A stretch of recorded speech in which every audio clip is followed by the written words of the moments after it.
booties for black girl nerds.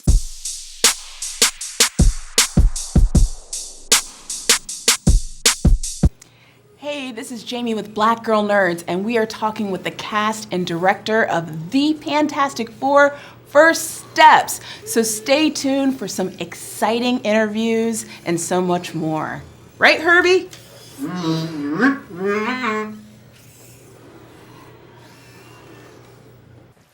Thank you so much for taking the time to speak with me. I appreciate it. You're welcome. Vanessa, I'm gonna start with you. You gave one of the most compelling movie speeches I've seen in a Marvel movie. So I wanted to know, with Sue Storm, did she challenge you, like playing that character, did it challenge you as an actor in any way? Oh God, massively. I was really daunted by it. And I always love the things that make you most scared.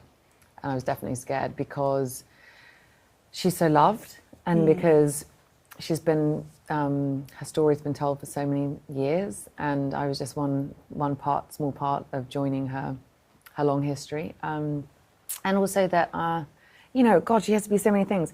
I thought, one of the things I thought was most challenging was how to convincingly be somebody who's on this global stage, world platform, convincing countries to give up their armies and to be in that position. How do I believe that? Because, you know I've said before, it'd be hard for a politician to do. So how does she do it? And then I realized, it must only be through like deep empathy and making people feel really safe and seen. And so that was one of the things that I wanted to have in her essence, is that she just had some kind of warmth, or combined with the strength that I felt in the comics. So I didn't know how to do it. I just tried to think like she would think, which was, I was in awe of. People are gonna be talking about that movie speech long after this film ends. Oh. So great job with that. Thank you. Pedro, for you, Reed Richards is known as one of Marvel's smartest characters. How do you humanize someone who's emotionally distant, but also overly logical? I loved the challenge of humanizing somebody who lives most of his days in his head and is most comfortable, I think, dealing with equations and understanding the world we're in, the math of the world that we're in and the world beyond. And so the anchoring thing to finding the character was really the family that he's in, and how much more complex relationships are, and marriages, and becoming a father, and being a best friend, and a brother-in-law, and that science is far more fascinating than actual science to me. The science nerds are going to really love this movie, by the way. Oh, awesome. Joseph, for you, Johnny Storm, he is, very hot, both literally and figuratively. What did you latch onto first? Like his arrogance, his charm, or his underlying vulnerability? What did you gobble? What did I go? Well, I kind of gobble. What did I go for? I gobbled something first. I don't think it's always the vulnerability. I think that you are drawn towards as an actor. I think like bravado and all that kind of stuff is concealing something else. But I really enjoyed with Johnny how front-footed he was. Like, I'm not like that. That's a character that allows you to kind of make bigger choices, I think. Like someone that isn't... we all have defense mechanisms, but I think his are charming. So we forgive him. Yeah. No. I love that we get to move past and evolve past that frat boy persona with his character. Yeah. Ebon, for you, Ben Grimm, he's both a tragic and beloved character. How did you approach that man inside the monster element? You just mostly have to think about the man. I mean, he was a man for a long time before this tragedy, transformation, whatever you want to call it, transpired. And so, yeah, I really felt like most of my job was to focus on Ben and less on the thing. Yeah. Thank you for giving us that it's clobbering time moment in the movie. You're welcome. Was there a moment or a scene for any of you? Oh, well, thank you guys so much Thank for you taking so the much. time to Thank speak you, to Black Tom. Girl Nerds. I really appreciate Well, it. thank you. Very much. And for yes, coming. please get your bathroom break. Do I get a bathroom Run break? for a wee. Thank you so much for taking the time to speak with me. I appreciate it. Congratulations on this film. You guys did a great job, respectively. Julie, I'm going to start with you. Were there any specific comic arc or visual reference that you went back to help prepare for Shalabao? Not anything out of the ordinary. I went back to the original comics, and I wanted to see how visually how the Silver Surfer was, riding through the galaxy, and kind of imitate that as much as possible. But nothing out of the ordinary for that part. So. Yeah, I really love the stoic presence of this character, and she had a very unique and compelling narrative, which I really enjoyed in this. Ralph, for you, how much of your performance relied on vocal work versus the physicality of performance capture? Well, there was only a small amount of performance capture. About a third of my days were done that. The other 2/3 were in a practical suit, doing the full thing. So yeah, it was much more than a voice job. Obviously, the voice is a big part of the character, but the job itself was piloting this enormous suit.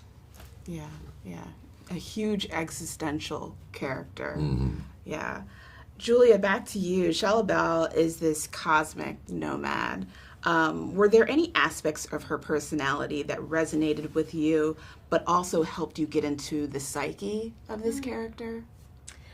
Well, her story is quite tragic, so I think that there is a lot of there is human elements to her story that made it easy to connect, because you just felt bad for her, have that loss, that sort of loss and grief in a way. So I think that was a easy human thing to connect. Yeah. So, Yeah. even though she's a little bit of an alien. It's all good. I love that duality that we get to explore with this character. A very unique character, I think, to the Marvel Cinematic Universe. And Ralph, back to you. When conceptualizing Galactus, did you see him as just a destroyer or something more existential? Something more. I think he's a cosmic force. He needs to devour the worlds to maintain a cosmic balance. And yeah, so it's all about perspective with Galactus. He's 14 billion years old, so any kind of human empathy or anything like that is long gone in the development of this cosmic being. So yeah, the way he sees an ant and a human is not that different, in the sense, because an ant lives 8 months, a human lives 80 years, Galactus 14 billion years. So there's not much difference at that end of the scale. So I don't think he's an evil being. He's just beyond, they're below his comprehension or interest. You guys your characters have a very unique relationship. Did you guys have any sort of preparation, off script or, off camera to sort of be able to have that synergy and kind of connect with your characters? We got very little time to actually work together. Yeah, unfortunately, because it would have been lovely. We got 2 days at the most, but I was kind of more with the 4, and Ralph was The way Galactus is, you alone. kind of have to shoot him on his own. It's not as if I can be stood in the corner of a scene, So it's a slightly lonely existence. But in this situation, the link is Matt, the director. So Matt's working with both of us. So he's talking about the scenes and he knows exactly what's been done, and he can show me bits of your performance. So you can see bits of my performance. So there's ways to help you through, even when you're not in the scene acting with each other. There's lots of compromises you have to make a film of this type as an actor. But you find your ways around it, and sometimes it kind of helps. I was isolated from the Fantastic Four, just like Galactus is. Well, I enjoyed each of your performances respectively. Great job. Great entry into Phase 6 of the MCU. And thank you so much for taking the time to speak to Black Girl Nerds. I really appreciate it. Thank you. Yeah, take care. Bye. Thanks so much for taking time to speak with me. I appreciate it. Yeah. Congratulations. What a huge major entry for Phase 6, Fantastic Four. Thank you. Yeah, you did a great job. I wanted to know, what were the non-negotiables? What did you have to keep in this film when you adapted this for the big screen? Oh, you mean in terms of things that like Marvel had asked for? Yeah. Nothing. You know, that's one of the great things about Marvel, you know. I often talk about it as being kind of like running a relay race. You know, you get past the baton and you run as hard and fast as you can with that baton until it's time to pass it on. So, you know, we knew that we wanted to bring the first family to Marvel, and it was kind of an open book about how we were going to do that. And, you know, the fact that we were able to build this whole universe and introduce them on a world where they're the only superheroes was really exciting. I love interconnected storytelling. I love Marvel, but it was really fun to be like, oh, wait a minute, you don't have to know anything about the MCU. You can just come in and see this movie, and, you know, it's completely new. I love that. I think that's the beauty of this film and this story. I'm a huge fan of WandaVision. What were the storytelling instincts that you brought from WandaVision into Fantastic Four First Steps? Well, there's definitely, you know, the family aspect of it, right? I mean, Wanda and Vision are unique except for the Fantastic Four. These are sort of the two really domestic stories that you have, husband and wife, children, very similar in that way.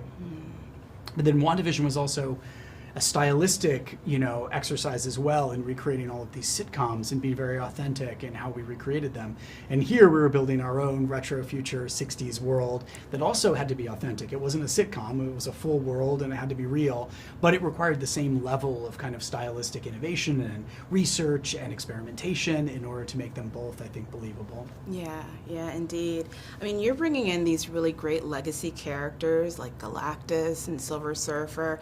How did you keep the narrative grounded while expanding the cosmic scale of the MCU? Right. Well, I mean, part of that's the DNA of these characters. You know, they were created in the 60s, in the middle of the space race. They're really not superheroes first. They're explorers and astronauts and family, and they're kind of superheroes only when they have to be, when something's threatening their world or threatening their family. They're civic leaders, and, you know, they're celebrities, and they're, you know, inspirations, really. So that's what makes them unique, and so they are as grounded at home as they are when they're out in space, you know, and you're following this amazing family out on these incredible adventures. So it's that domestic part of it that I think grounds the movie, and everything is a journey into the fantastic. You know, having a child is a journey into the fantastic. You know, going out into space and confronting Galactus is a journey into the fantastic, into the unknown, and that's kind of what they're doing, both on a domestic level and on a sort of interstellar level. Were there any aspects of Jack Kirby's story that you were looking towards? Were there any references or specific comic arcs that you went back to when crafting together this narrative? Definitely. I mean, we set it in the 60s for a reason. We wanted to get as close to their point of origin as we could, because then it was infused with the DNA and the time period that created them, that space race, that JFK optimism. I love the idea of Sue Storm and Reed Richards and Ben and Johnny as the original Apollo 11 astronauts. You know, we even have a shot of the moon with a little flag that says Future Foundation on it instead of the US flag. They were the Apollo 11 astronauts of their era. So that was a big part of it. So getting close to Jack Kirby, all of those comic runs that, you know, Kirby and Lee did, you know, in the beginning, which introduces Galactus in 48, 49, 50 and the Surfer. The first issue, of course, Mole Man, bringing all of that together. Was a big part of it, but I would be, you know, remiss in not mentioning all the other amazing comic artists who've contributed to the four over the years. Hickman, Fraction, Byrne, you know, so many amazing artists. And I think that's a testament to these characters. They're timely and timeless, right? They can be reinterpreted decade by decade and always find something new, because everyone can find something of themselves in it. You know, they're so relatable because they're such a real family. Yeah, and it's good that we saw their names in the credits too, giving credence to those great artists. Did you approach this more as a space opera, a family drama, or something in between? And how did you define those genre boundaries? Yeah, I mean, it's really a combination of both of those things, and that's really the tonal mix, is how do you tell that domestic story with a believable husband and wife, brother, sister, best friend dynamic, all the messiness that you want from a real family drama, but also the comedy, the humor that is so essential to it as well, but then to let it get big when it needs to get big, because they are explorers, they are adventurers. So it really was about juggling all of those things, and we talked about the movie as being the intersection of Kirby and Kubrick, right? Where does Jack Kirby meet Stanley Kubrick? And so 2001 on one side and Fantastic Four issue number 1 on the other. And then we looked at all sorts of other references too from the 60s movies that we love from that era. Bond, The Graduate, French Connection, and then also all these great space movies like Apollo 13 and Interstellar and The Right Stuff, and yeah. I love that. Did you film any scenes that didn't make the cut that still meant a lot to you? Tons, yeah. You end up shooting more than you can possibly use, and there's a lot of stuff like that ended up not fitting the final narrative. Was there any scenes or moments that, of course without spoiling, that still resonate with you, that still stick with you long after exiting this project? Yeah, I mean, in terms of things that are in the film, Yeah. I mean, the birth of my daughter was the most fantastic, amazing day of my life, and so bringing Franklin into this world was, I was trying to get as close to that feeling as possible while putting it into a Fantastic Four situation, giving birth, but also giving birth in space, in zero-G, while escaping a Silver Surfer is definitely a stressful birth, but also a moment of real wonder, like what are these moments of awe? What are these moments of wonder that we all have in our life? Not just in a Fantastic Four movie, but when children come into this world, that's definitely one of them. Tonally, I don't know if you've heard of the sentiment about fans not liking the character of Reed Richards in the comics, but of course Pedro Pascal playing this role, he's very likable. What have you heard about that sentiment about Reed Richards not being likable in the comics, but now he is quite likable now in the movie? Well, Pedro's a likable guy, that's true. I mean, Reed Richards is a complicated character who's changed a lot over the years. There's different versions of him, and all these amazing comic artists we've talked about have approached him in different ways. But sometimes he's that scientist locked in the lab trying to solve everything. Sometimes he's the husband, the father, the family member. Sometimes he's the adventurer jumping out, taking care of whatever needs to be taken care of, jumping into the fray. I wanted to create a Reed that was all those things, right? That was 5 minutes away from destroying the world or saving it in his lab at every minute, who was not afraid to jump out and kind of be a person of action, and who was also a devoted family member, and Pedro brought all of those elements and all of those things to life, and made a Reed Richards who I think is very lovable and well-rounded, and familiar in ways that even though he's brilliant, there are a lot of things he doesn't know, and there are mysteries about humans and interconnection between humans, emotional connections that he doesn't know. I often talk about Reed as being great for all mankind and struggles a little bit with individual men, and that's some of the things he has to learn, and the mysteries to him. Sue is like the greatest mystery in the world to him, and Franklin is the greatest mystery, the only equations he can't solve. Yeah, brilliant film, great entry into Phase 6, and you set the bar very high for other films that will be coming afterwards. So congratulations on this, and thank you so much for taking the time to speak to Black Girl. Of course.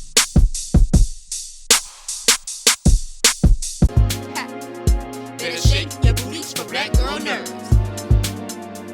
Better shake your booties for Black Girl nerves.